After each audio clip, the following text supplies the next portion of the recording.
নমস্কাৰ অসম চৰকাৰৰ প্ৰাথমিক শিক্ষা বিভাগৰ তৰফৰ পৰা যোৱা 26 ডিচেম্বৰ 2023 তাৰিখে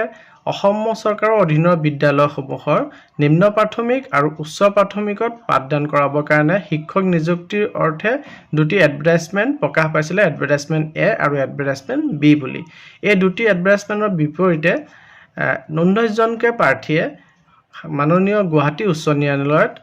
গোচৰ ৰুজু কৰিছে এই গোচৰৰ কি পৰ্যায়ত আছে আৰু এই গোচৰৰ সম্পূৰ্ণ ডিটেইলছ মই এজন আইনৰ স্নাতক হিচাপে আপোনালোকৰ লগত শ্বেয়াৰ কৰিম ভিডিঅ'টি শেষলৈকে চাব চাই ভাল পালে লাইক এণ্ড শ্বেয়াৰ কৰিব আৰু চেনেলটি যদি এতিয়াও ছাবস্ক্ৰাইব কৰা নাই কাইণ্ডলি ছাবস্ক্ৰাইব কৰিব স্ক্ৰীনত আপোনালোকে কেছটোৰ বিষয়ে দেখা পাই আছে এতিয়া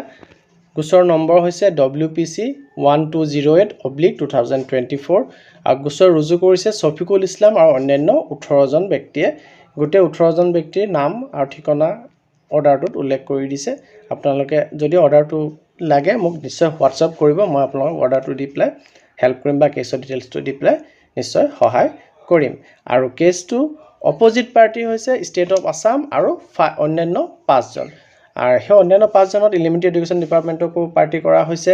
NCTE কো পাৰ্টি কৰা হৈছে NIOS কো পাৰ্টি কৰা হৈছে আৰু SCERT কো পাৰ্টি কৰা হৈছে এই অপজিট পাৰ্টি কেইটাৰ বিষয়ে অৰ্ডাৰটোত উল্লেখ কৰি থোৱা আছে আৰু তাৰ পিছত যদি আপোনালোকে চাই যে 1 মাৰ্চ 2024 তাৰিখে কি হৈছে কেছটো যে কোৰ্টে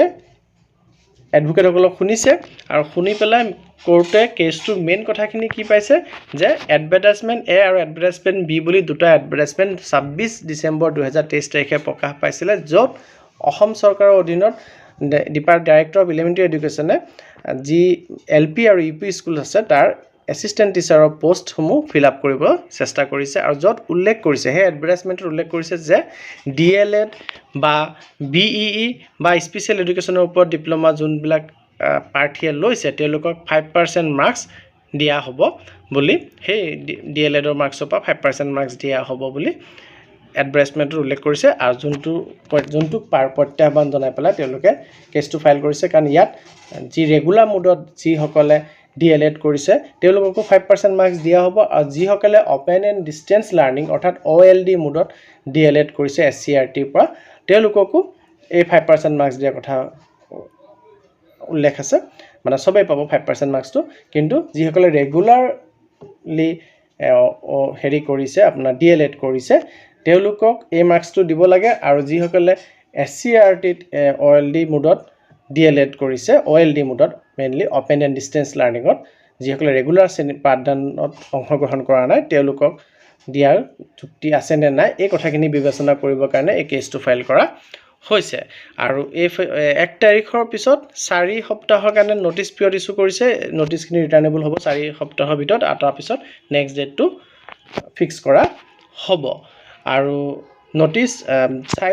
4টা পক্ষক নটিচ দিয়াৰ কোনো প্ৰয়োজন নাই বুলি বোধ কৰিছে কাৰণ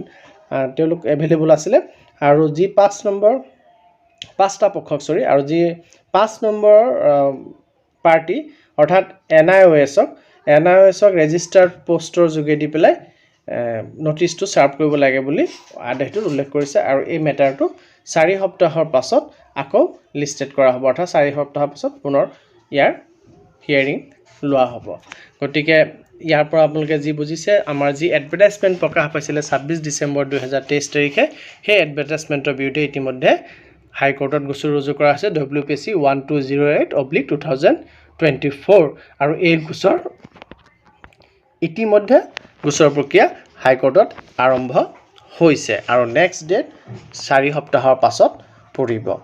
গতিকে এইখিনি কথা আপোনালোকক জনাবলগীয়া আছিলে ইনফৰমেশ্যনখিনি ইম্পৰ্টেণ্ট বুলি ভাবিলে কাইণ্ডলি শ্বেয়াৰ কৰিব আৰু চেনেলটি ছাবস্ক্ৰাইব কৰিব যাতে এনেধৰণৰ বাতৰিবিলাক আপুনি পোনপ্ৰথমে ডাইৰেক্টলি পাব পাৰে ধন্যবাদ